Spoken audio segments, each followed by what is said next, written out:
Muy bien, vamos entonces al segundo relato de la creación, que dice así la lectura. El día en que Yahvé Dios hizo la tierra y los cielos, no había sobre la tierra arbusto, ni ninguna planta silvestre había brotado, pues Yahvé Dios no había hecho llover todavía sobre ella, ni había hombre que cultivara el suelo. Sin embargo, brotó desde la tierra un manantial y regó toda la superficie. Ahí nos vamos a detener. Inicialmente habla allí de Dios y de Yahvé. Yahvé es un término que se utilizaba en esa época para nombrar a la antítesis de Dios. Hoy le llamamos los esoteristas Lucifer. El Lucifer interior es el entrenador psicológico de cada ser humano. Es el que pone y quita la tentación para ver de qué madera estamos hechos, para ver si somos leales, para ver si en realidad nos interesa la liberación, etcétera, etcétera. Entonces, por eso incorporan los dos términos, Dios, Yahvé. Porque Yahvé es la antítesis de Dios, o sea, la sombra de Dios. Y está incorporada entre lo que es Dios. Por eso cuando San Cipriano no pudo resolver un caso de hechicería o de maleficio para X persona, y él como era famoso de ser un mago que se la sabía toda, entonces, y no puede resolver el problema que le plantearon, entonces viene e invoca al demonio, y el demonio se hace presente, y le dice, Cipriano, he creído en un demonio falso, no sabes nada. Y empezó a tirarle los libros y a quemar todo. No es decir que te la sabes toda y que tenés grandes poderes, le decía el demonio. Y entonces vino el diablo, el demonio, y le dice, aún yo como diablo y demonio, estoy sometido bajo la ley de Dios. Ahí no te puedo resolver. Entonces, ¿qué quiere decir eso? Que todas las cosas malas están dentro del engranaje divino, o sea, es parte, es necesario que exista. No podemos los buenos estar luchando con erradicar totalmente el mal, porque el mal forma parte del bien, así como el bien forma parte del mal, o sea, es la dualidad, pues, que una ley no va a existir sin la otra. Es necesario que exista el bien y el mal. Entonces, por eso incorporan ahí ellos esos dos términos, Yahvé y Dios, ¿verdad? La dádiva y el quita, o sea, te voy a quitar, ¿verdad? Te voy a castigar por el mal que haces y te voy a regalar por el bien que haces. Ahí se da Dios y Yahvé. Y luego dice que no había nada sobre la tierra, ¿no? ¿Y me puedes leer, repetir? Sí, como no, voy a repetir todo el párrafo. Dice, el día en que Yahvé Dios hizo la tierra y los cielos, no había sobre la tierra arbusto, ni ninguna planta silvestre había brotado, pues Yahvé Dios no había hecho llover todavía sobre ella, ni había hombre que cultivara el suelo. Sin embargo, brotó desde la tierra un manantial y regó toda la superficie. Bueno, primero ya expliqué la incorporación de los dos términos en uno solo. Yahvé Dios. No es que Dios se llame Yahvé, aclaro, no. Son dos aspectos de la divinidad. Ya expliqué que Yahvé es la parte oscura y Dios es la parte luminosa, ¿no? Y dice de una tierra estéril, una tierra muerta, que no tenía vida. Se refiere a la sabiduría humana. Los humanos de esa época no tenían la sabiduría divina. Y no había fruto, no había ninguna hierba, no había surgido un conocimiento de tipo superior, porque eran así como ermitaños, como el hombre de Java, como la época de la edad de piedra, gente sin principios divinales. A eso se refiere. No habían principios divinales en esa humanidad de esa época. Y entonces tuvo que bajar él, traer el conocimiento divino y entregárselos a estos humanos sin principios divinales para que empezaran a darse cuenta realmente cuál era el objetivo de sus vidas y de estar en este plano. A eso se refiere. Es donde siembra y riega. ¿Qué fue lo que regó? Las aguas del conocimiento, las aguas de la sabiduría. Y brota entonces el conocimiento. Y adelante ya se miran los frutos de esos brotes nuevos que vieron en la tierra. Adelante, hermano. Entonces Yahvé formó al hombre con polvo de la tierra, y sopló en sus narices aliento de vida, y existió el hombre con aliento y vida. Luego Yahvé plantó un jardín en un lugar del oriente llamado Edén. Allí colocó al hombre que había formado. Yahvé hizo brotar del suelo toda clase de árboles agradables a la vista y buenos para comer, y puso en medio el árbol de la vida y el árbol de la ciencia del bien y del mal. Ahí está. Lo que dije al principio. Hay que crear el hombre nuevo, ¿verdad? Esa creación del hombre nuevo es el árbol de la vida. El árbol del conocimiento del bien y del mal. La sabiduría divina nos va a permitir conocer cuál es lo malo y conocer cuál es lo bueno. Y marcar una diferencia entre ambas cosas. Ese es el árbol de la vida del conocimiento del bien y el mal. Pero ese es interno de cada ser humano. No fue que agarró un bosque así y fue a sembrar el árbol. Eso no se puede interpretar de forma literaria porque se contradice. Hay una mala interpretación con respecto a eso.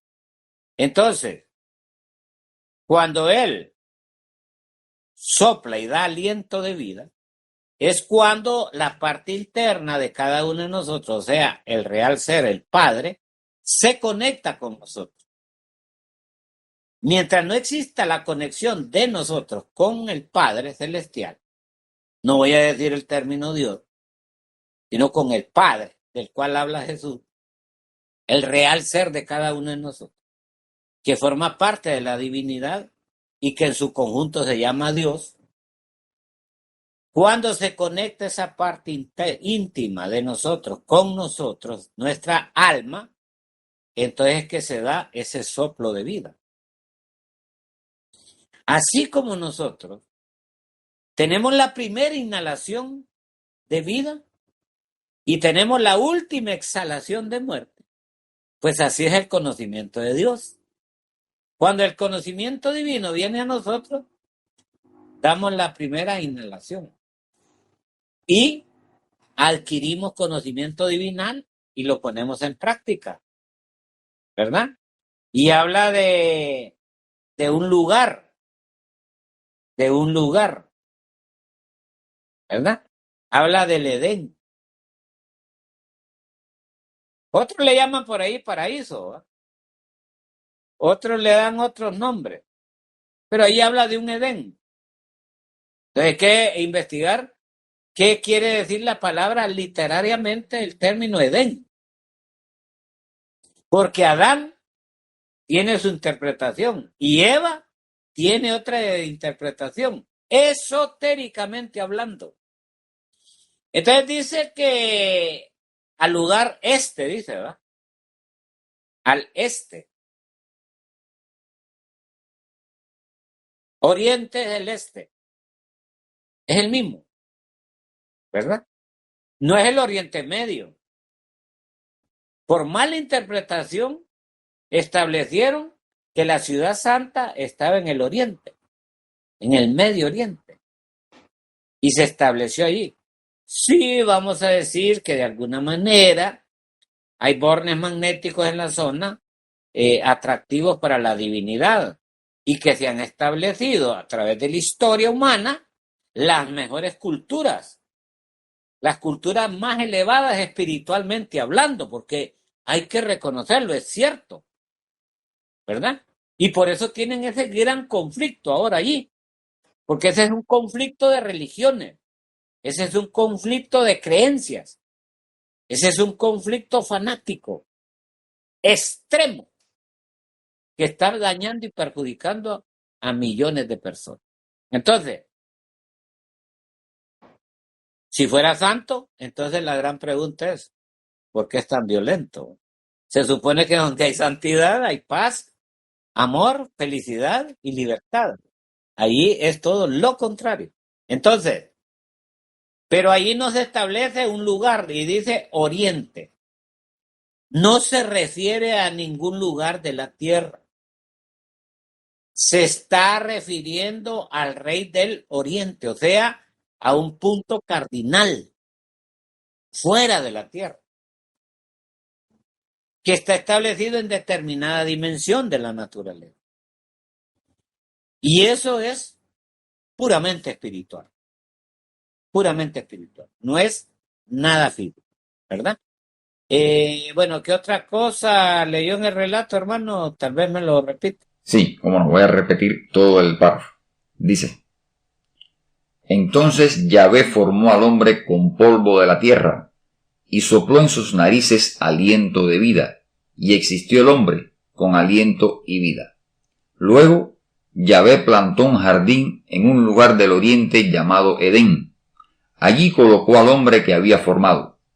Yahvé hizo brotar del suelo toda clase de árboles agradables a la vista y buenos para comer, y puso en medio el árbol de la vida y el árbol de la ciencia del bien y del mal. Bueno, se está refiriendo, dice que cuando colocó el aliento de vida, se refiere a la primera generación de humanos que poblaron la faz de la Tierra. En realidad, el planeta Tierra viene de una dimensión superior hacia la tercera. O sea, se viene cristalizando de dimensiones superiores al físico. Entonces, todo, toda la evolución planetaria se procesó en base a la ley del 7, en base a la dimensión 7 para acá. O sea, se vino desdoblando. Pero en esa hubieron épocas en que era etérica la tierra, los cuerpos de los seres eran etéricos. Cuando ahí se refiere que crea del polvo de la tierra el cuerpo humano, se está refiriendo a que cuando ya se cristaliza en el plano físico la tierra y sus humanos, se está refiriendo específicamente a eso. O sea, hay que recordar que nuestros cuerpos eran protoplasmáticos inicialmente. ¿Qué quiere decir eso? Semietéricos y semifísicos, ¿verdad? En la raza protoplasmática, entonces, se da eso, que del polvo crea el cuerpo. O sea, que está refiriéndose a la transición de la parte etérica a que se vuelva sólido, denso el cuerpo, ¿verdad? Con células. Porque anteriormente era espiritual, no era un cuerpo físico. No fue que agarró tierra, polvo y formó el cuerpo, no. Que en el proceso de la primera humanidad llamada protoplasmática, porque era plasma, ¿verdad? Y era un prototipo de plasma, o sea, era un ensayo que se estaba haciendo. Entonces, se vio que era bueno, entonces dijeron, bueno, vamos a cristalizar estos cuerpos, ¿no? Y se crea la primera humanidad física. Eso es realmente lo que se refiere a que el hombre fue creado del polvo y le da aliento, dice, o sea, le dio el conocimiento divino para que no se perdiera y lo ubica, ¿verdad? En una dimensión. No está refiriéndose a un lugar terrestre, no, o a un punto cardinal terrestre, está refiriendo a una primera humanidad sólida, física, ¿verdad? Y le entrega el conocimiento, el soplo de vida, o sea, la vida, ¿verdad? Y allí establecido que fue en el oriente, está refiriéndose a que la primera humanidad se estableció en el océano, en el polo sur del planeta Tierra. Y de la vivencia de esos acontecimientos milenarios, ¿verdad? Hay evidencias ahora mismo en la Antártida. Pueden encontrar edificaciones de esa época, fósiles, etcétera, etcétera, etcétera. Porque ya la segunda generación de humanos se dio en el Pacífico, en el Océano Pacífico, en una isla. Y la tercera también. La cuarta se dio en el Atlántico, en una gran isla. Y la quinta que ya nos agarramos todo el planeta, porque somos más numerosos, mayor cantidad. Entonces, a eso se refiere ese relato ahí bíblico, ¿verdad? De la vivencia de esa época. Fue en la primera humanidad protoplasmática que pobló la faz de la Tierra en el Polo Sur. Adelante, hermano. Esto que está explicando ahora sobre el Polo Sur, la existencia de la primera humanidad en el Polo Sur y los vestigios que allí quedan, es una explicación coherente a el hecho de que hay un grupo de países, unos 12 países aproximadamente, que han firmado un convenio, un acuerdo para no permitir a nadie acercarse al Polo Sur, a que nadie vaya al Polo Sur a explorar. Solo unos 12 países, los países que tienen allí sus centros de investigación, sus unidades de científicos allí permanentemente, pueden tener acceso al Polo Sur, a la Antártida, y es porque precisamente para que no se descubra lo que allí existe de los restos de la primera civilización, ¿no? Es una respuesta, una explicación a ese hecho que mucha gente no se explica. Ahora usted aquí viene a traer la respuesta, la explicación a ese hecho. Gracias, hermano. Vamos a continuar entonces con la lectura. Del Edén salía un río que lo regaba y se dividía en 4 brazos. El primero se llamaba Pisón, y es el que rodea la tierra de Evila, donde hay oro fino, piedras preciosas y aromas. El segundo río se llamaba Gihón, y es el que rodea la tierra de Cus. El tercer río se llama Tigris, y es el que corre al oriente de Asiria. Y el cuarto río es el Éufrates. Yahvé tomó, pues, al hombre y lo puso en el jardín del Edén, para que lo cultivara y lo cuidara. Y Dios le dio esta orden al hombre: puedes comer de cualquier árbol que haya en el jardín, menos del árbol de la ciencia del bien y del mal, porque el día que comas de él, morirás sin remedio.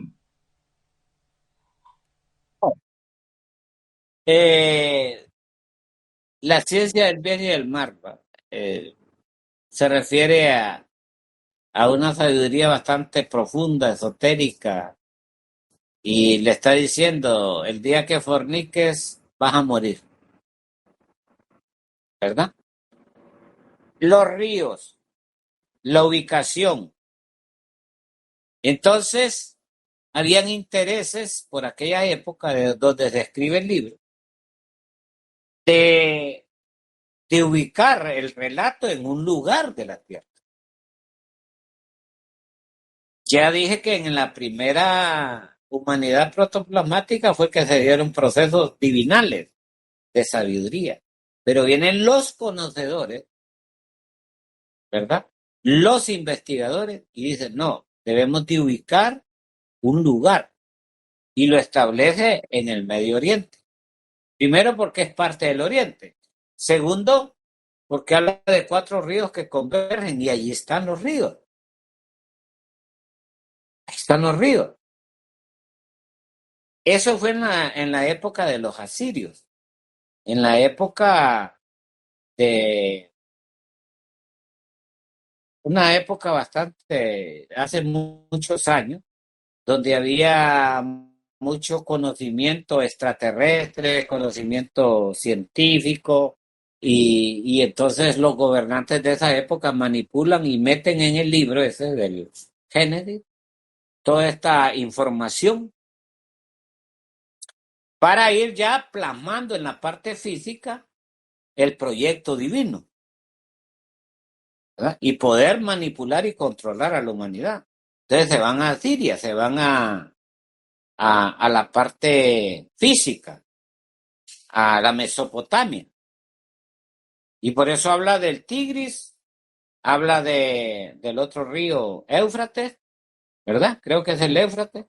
Y los otros dos ríos, el Gijón y el primero, que acaba de describir el relato, ¿no? ¿Ah? Tizón y Gijón. Éufrates y Tigris. Entonces, eso está en la Mesopotamia, o sea, en la parte donde está Irak, la parte de conflicto ahora mismo. Y allí varias culturas se han establecido después de los asirios, que les dan el nombre a esos habitantes de Anunnakis. Y hablan también de los sumerios. Son lo mismo, es lo mismo. Tenían tecnología espacial, tenían computadoras, tenían celulares, tenían todo, pues, en aquella época. ¿De dónde lo trajeron? Pues de las otras generaciones de humanos. O sea que vienen ellos y mezclan la edad de vida de la generación de humanos que eran sobrevivientes de la Atlántida y lo relacionan con lo que está hablando de la raza protoplasmática, o sea, los restos de la raza o de la humanidad protoplasmática, ¿no? Tirándose por encima la segunda generación de humanos y la tercera generación de humanos, llegando a la cuarta y luego la ubican en el oriente, pero esos son intereses creados, no tienen nada que ver en el proceso de evolución humano, en el proceso de evolución de las generaciones que han poblado la faz de la tierra. Nada que ver. En el mismo relatos bíblicos van regresando a la segunda raza, regresan a la tercera y a la cuarta. Pero continúe, hermano, para eso estamos acá. Algunos estudiosos comentan que los Anunnaki fueron una raza de extraterrestres que ayudaron a los sumerios en aquella época. Está relacionado con lo que nos está comentando. Sí, hubo bastante intervención extraterrestre, claro. Muy bien, hermano. Después dijo Yahvé, no es bueno que el hombre esté solo. Haré pues un ser semejante a él, para que lo ayude. Ahí deténgase, hermano. Ahí el relato bíblico regresa a la primera generación de humanos, que era la protoplasmática, y se ubica en la segunda generación de humanos, que es la segunda raza que hablan algunos. Allí son hermafroditas, los habitantes de la segunda generación de humanos. En ese principio allí se lo llevan a ustedes allá de Asiria, de donde están los Anunnaki, donde están los sumerios, y lo transportan nuevamente atrás para continuar con un relato. Pero ya el interés creado de los sabios de la ley ubican todo eso y para irle creando usted el ambiente, pues, de dónde se trata, porque habían intereses por esa zona. Continúe, hermano. Continúa la lectura. Yahvé entonces formó de la tierra todos los animales del campo y todas las aves del cielo, y los llevó ante el hombre para que les pusiera nombre, y cada ser viviente había de llamarse como el hombre lo había llamado. Ahí nos vamos a detener.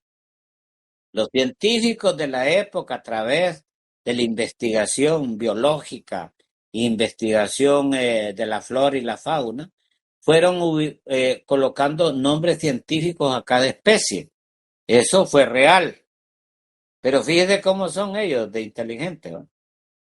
Desde la primera humanidad lo trasladan al Medio Oriente y de allá lo regresan para continuar el relato. ¿Ah? Entonces, y eso causa alguna confusión y crea religiones, porque también la creación de religiones era a propósito de ellos en esa época, ¿no? Para crear una confusión. Entonces usted dice, ¿dónde me ubico? ¿Ah?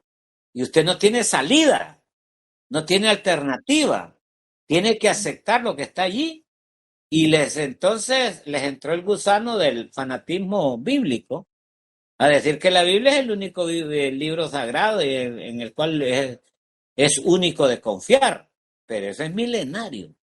Ese concepto humano es milenario, no de ahorita, no de las religiones de ahorita, sino que desde un principio se establece que es el libro sagrado y es al que tenemos que aferrarnos, es al que tenemos que respetar, aplicar en nuestra vida, porque ahí está la verdad.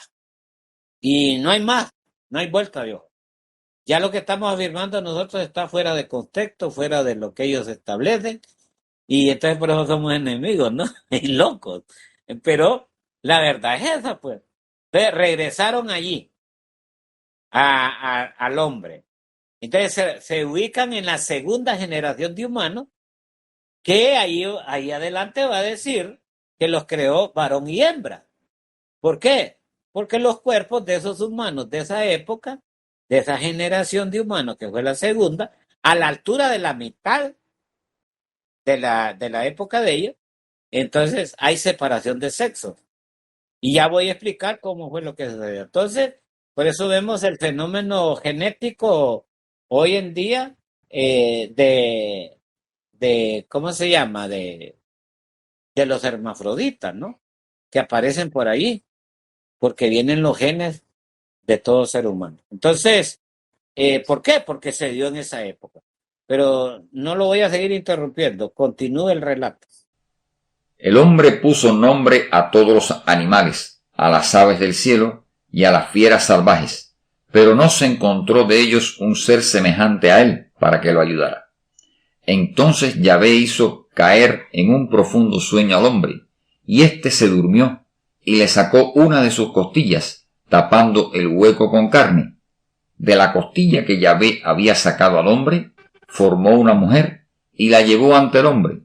Entonces el hombre exclamó: Esta sí que es hueso de mis huesos, y carne de mi carne. Esta será llamada varona, porque del varón ha sido tomada. ¿Qué tiene para reflexionar y contarnos, explicarnos? Muy bueno. A lo que me estaba refiriendo, la separación de sexo. Resulta que en la segunda generación de humanos, que esas ya estaban ubicados en el Pacífico, en una isla del Pacífico, eh, la reproducción humana era ovípara, o sea, por medio de huevos, ¿no? El humano se reproducía,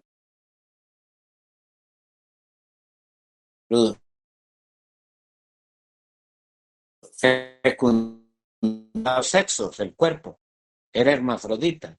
Entonces se daba un proceso biológico, un proceso de reproducción humana interno. Y entonces, eh, por la pantorrilla, brotaba un huevo que era igual calentado, como en una especie de, de vitrina, algo así que lo calentaban y entonces brotaba el nuevo ser. Así se daba en esa época la reproducción humana en la segunda generación de humanos. Entonces vinieron los seres extraterrestres, intervienen, ¿verdad? Y empiezan a hacer un proceso a estos cuerpos y separan el cuerpo en dos, la parte masculina y la parte femenina. Resulta que nosotros, y de esto hay evidencia de lo que estoy hablando, la mitad, o sea, la parte derecha de nosotros es masculina y la mitad para el lado izquierdo es femenina. O sea que nuestros cuerpos tienen los dos polos, el positivo y el negativo, el masculino y el femenino. Y podemos ver que del ano pasa una costura, vemos ahí como un borde, como una costura por los testículos, por el pene y llega al ombligo y continúa aquí, ¿ves? Porque se separaron los dos sexos, ¿verdad? y se dejaron uno solo.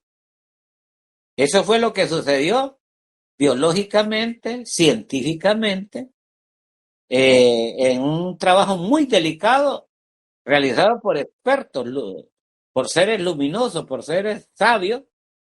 Hicieron esa intervención quirúrgica, vamos a decirlo así para que lo entendamos, de separar los sexos, y entonces se establece ya de manera hormonal en la mujer y de manera hormonal en el varón, extrayendo de las partes internas del aparato reproductor de los humanos de esa época, porque el cuerpo tenía testículos, tenía los dos testículos internamente en el aparato reproductor del humano, y al otro lado estaban los dos ovarios. Entonces, del lado izquierdo donde estaban los ovarios, se separan y independizan. Ponen a este lado la parte masculina y al otro la femenina, y entonces se crean los nuevos cuerpos. A eso se está refiriendo, pero fue un trabajo científico, fue un trabajo por seres luminosos, por seres superiores, por dioses, por seres despiertos, ¿verdad? Con gran conocimiento y sabiduría. ¿Por qué? Porque todavía en la segunda humanidad no se había establecido el equilibrio en el planeta Tierra. Recordemos que la Tierra viene de una dimensión superior y está reciente. Hace poco se cristalizó, se materializó, se volvió densa y por ende tiene ese trabajo que realizar, ¿verdad? Tienen que realizar ese trabajo porque es necesario para establecer un equilibrio ecológico, ambiental, físico y planetario. Es necesario. Entonces, teniendo seres hermafroditas, o sea, cuerpos humanos con los dos sexos, muy complicado para la reproducción del humano, por un lado. Por otro, como ellos realizaban un trabajo en alquimia sexual interna, dentro de ellos, era complejo para la divinidad. Era necesario separar los cuerpos para que se unieran sexualmente y crearan, de acuerdo a la ley del 3, y se organizaran de acuerdo a la ley del 7. Eso fue lo que sucedió. Porque no era gran cantidad de humanos, ¿verdad? Era prácticamente, vamos a decir, era una raza, ¿no? Con ciertos atributos espirituales. Se da a la altura de la mitad de la segunda generación de humanos, donde existe la separación de cuerpos. Se refiere pues a que sacan una costilla de Adán y le ponen una mujer. Adelante. Por lo que está explicando, logro comprender que los seres extraterrestres que intervinieron en ese momento en la humanidad para hacer la separación de sexo, hicieron una manipulación genética para que los nuevos seres, los nuevos cuerpos que surgieran, que nacieran, ya vinieran con la separación de sexo, ¿no? No fue exactamente una operación quirúrgica, sino una manipulación genética, porque eran altos conocedores de la ciencia, de la genética, de todas estas ciencias biológicas que hoy también ya conocemos por acá. Yo les hablo de una intervención quirúrgica para que me entiendan, pero sí fue así. Fue una manipulación genética. Por eso el hombre deja a sus padres para unirse a una mujer, y son los dos una sola carne. Los dos estaban desnudos, hombre y mujer, Bueno, pero no por eso se avergonzaban. desnudos en el sentido de que no tenían las vestiduras sagradas internas. Sus almas estaban desprovistas de cuerpos solares, ¿verdad? Y que era necesario que se unieran sexualmente en alquimia sexual para crear los nuevos cuerpos, o sea, las nuevas vestiduras en las bodas del Caná, donde se le asignan las vestiduras sagradas a cada practicante. Entonces se está refiriendo que hasta allí el hombre no conocía el pecado. El hombre no había comido del árbol pecaminoso.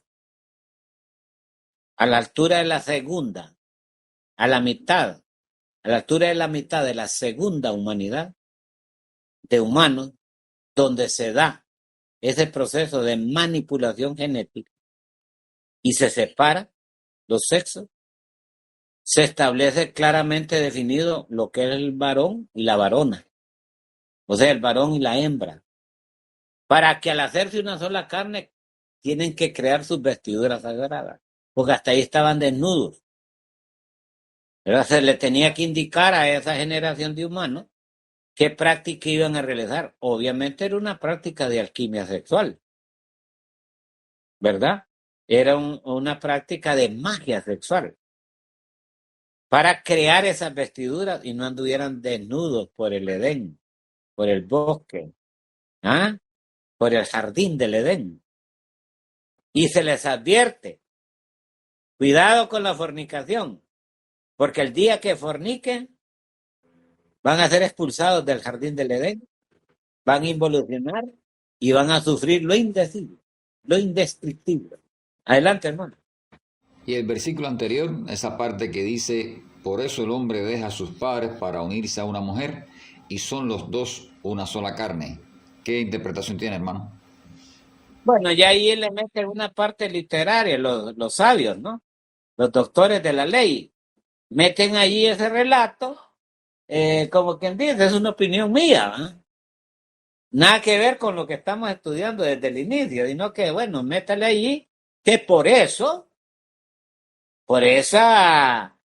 situación, las varonas van a dejar a sus progenitores porque tienen que unirse a la otra mitad y tienen que separarse de la familia para crear una familia propia. A eso se está refiriendo, pero eso es meramente literario. Muy bien, muchas gracias. Hasta aquí, hermano Teo, termina el segundo relato del Génesis, el capítulo 2 de este libro de Génesis. Me gustaría entonces hacerle una pregunta relacionada con lo que hemos estado conversando en esta tarde. Al principio, en la narración de hoy, al principio nos estaba explicando que fue necesario traer el conocimiento divino para que el hombre, el ser humano que se había creado, adquiriese ese conocimiento divino y lo pusiera en práctica para que pudiera aprender y seguir los designios de la creación, los designios de Dios. ¿Significa entonces esto, o logro entender, logro interpretar de esta explicación que nos ha dado hoy, que si no hubiese recibido el hombre ese conocimiento divino, sería entonces como un animalito más, como uno de los tantos animales que ya habían sido creados o que se crearon al mismo tiempo? ¿Qué nos puede comentar al respecto, por favor? Correcto, correcto. Incluso ahora en día hay planetas con esas condiciones de seres vivos que no tienen el conocimiento divino porque todavía no es el tiempo de ellos. Hay planetas en el universo de X sistema solar que están iniciando este proceso. Por eso continúa en el día cósmico emergiendo nuevos planetas. Los científicos dicen explotó la nova, no sé qué. Son creaciones de nuevos mundos. Pero ellos, como viven o vivimos todos en una dimensión donde no existe el tiempo, porque la dimensión donde existe el tiempo es la cuarta dimensión, ¿verdad? La cuarta dimensión sí tiene tiempo, porque lo que está allí está. En la cuarta dimensión lo que se está procesando es el pasado y el presente. No hay futuro. No puede existir el futuro si no se vive. Pero ese es el problema de la cuarta dimensión, que no es ni infradimensión ni supradimensión, sino que está ahí en el medio. Ahora, nosotros como tercera dimensión somos una infradimensión, donde para podernos organizar manejamos el tiempo cronológico, pero no es el tiempo real, ¿verdad? Aquí no se da ese tiempo real. Si usted entra en este momento en una supradimensión, o sea, en una dimensión superior, y va a estar allá, póngale un minuto, eso le puede llevar aquí 5 años, porque la densidad de la parte de la tercera dimensión es mayor. Allá es más sublimal, más intangible, más espiritual. Usted cambia. Entonces, desde ese punto de vista no existe el tiempo, ¿verdad? Son procesos naturales de cada dimensión. Entonces, refiriéndonos a que si no interviene la divinidad en X planeta, en X generación de humanos, el humano no va a tener razón, va a ser un animal más. De hecho, nosotros somos animales, pero razonamos, porque tenemos 3 medidas. Tenemos sensaciones, percepciones y pensamos. ¿Gracias a qué? Gracias a la intervención divina y oportuna en su momento, en el momento adecuado, en el momento dado y en el lugar exacto. Y no queremos reconocer eso todavía, sino que más bien los dotes que traemos de inteligencia los utilizamos para andar buscando dónde está el principio de Dios. Está bien, es permitido, porque la misma gran ley lo permite, que seamos inteligentes y que seamos estudiosos e investigadores. Eso es parte del juego. Pero ¿qué hubiese sido de nosotros si no existe la intervención divina desde un inicio? Viviéramos como usted acaba de describir, ¿no? Un animal más de la creación, ¿verdad? Vuelvo y repito, hay planetas que están en ese proceso todavía. Realmente sí hemos tenido suerte. O sea, no nos consideremos del todo abandonados por el Padre, ¿no? No, hemos sido asistidos en los momentos más oportunos y en los momentos de mayor necesidad fuimos asistidos y aquí estamos, ¿verdad? Contando la historia. Muy bien. Gracias, hermano Teo, por su amabilidad, por su tiempo, por sus grandes conocimientos que pone a disposición de la humanidad de manera libre, de manera abierta, para poder continuar ayudando en este camino, en este propósito de que las almas encuentren el camino de regreso con el Padre, de regreso con el Creador, y entren en un proceso de elevación espiritual, en una vertical ascendente de preparación espiritual, y logren reunirse con el Padre en las altas dimensiones de la naturaleza, de donde hemos partido para tener esta experiencia terrenal. Gracias por su tiempo, por su amabilidad, por su paciencia y poder compartir con la humanidad sus grandes conocimientos. Si tiene algo más que agregar, por favor, adelante. Gracias. Agradecer a todos la sintonía de nuestras entrevistas, que participen también, pueden escribirnos haciendo algunas consultas para responder estas preguntas en los próximos episodios que vienen de esta serie de entrevistas que vamos a estarle entregando a la humanidad.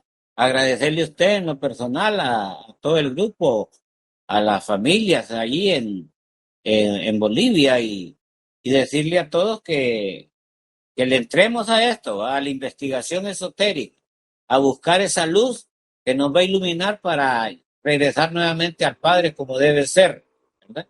Que no todo está perdido y que debemos de luchar hasta el último momento y darle las gracias por haber estado con nosotros. Paz y bien y fuerte abrazo para todos.